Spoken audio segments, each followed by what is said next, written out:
Hi all.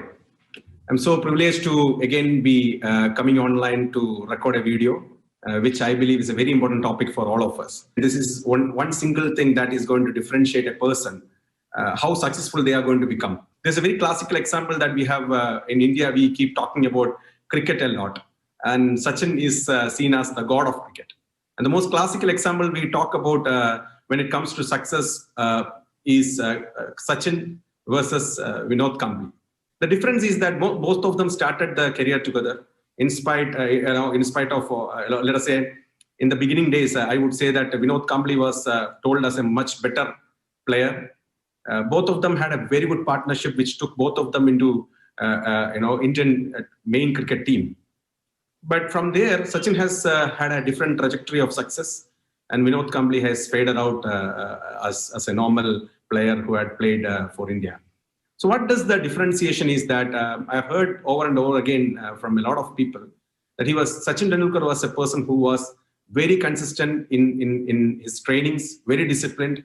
He used to take care of each and every processes of the cricket very seriously. He used to be practicing a lot. He used to manage his time a lot. So the core thing that I am trying to communicate over here is that it is not the skill, it is not the capacity, it is not, because these things are something that we are blessed with. So what does it make for a person to really become successful? Beyond all this, if you check any successful person, they will vouch for the fact that beyond any capacity that we have been gifted with, what really creates that success is how well we are able to manage our time, be consistent in what we want to achieve, and move towards that aim on a continuous basis. There was a video that I've seen of some very famous life coach, which talks about time management. What he is trying to make us understand is that our time in a day, we have to visualize it's exactly like a fish tank. And in this fish tank, all the activities that we have to do in a day is considered as rocks, pebbles, sand, or water. Rocks are the most important things in the day.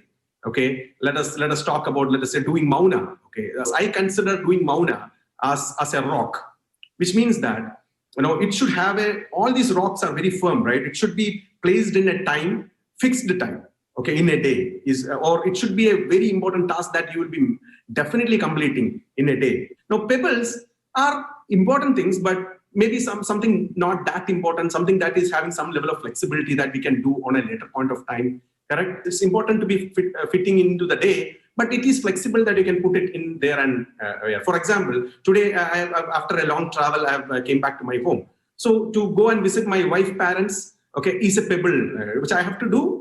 But I have some flexibility in doing it. Okay. Now, third thing is the sand. Sands are the lesser important thing. There might be some particular meeting that you can do on a later point of time. Like it's to be done, but it's not very urgent. I hope you are able to understand that. And water is the least important things. Like after travel, for example, I'm telling again my example. After a long travel where back-to-back meetings are there, I feel like watching a movie today. Okay. But that should be considered as water in this fish tank. Now, the biggest problem with most of us in time management is that the prioritizing becomes confusing. We don't prioritize the value metrics with the important urgent metrics. And most of the times, we may not be fixing the rock, we might be fixing the water time. So we have to understand what is important things in our life, prioritize it accordingly. Put the first things first. Okay, the rule of time management is to put first things first. So what are the rocks in your life if you are able to put that? Because if you just put the water completely to the brim, not even a single pebble will go in. So if you are able to put some pebbles and then some sand, okay, and on top of it, you can still fit in water. Okay. So what I'm trying to say is that it is not the lack of time that makes people tell that I am having problems in time management. Okay, time for everybody is the same. What makes us different is how well we manage our time.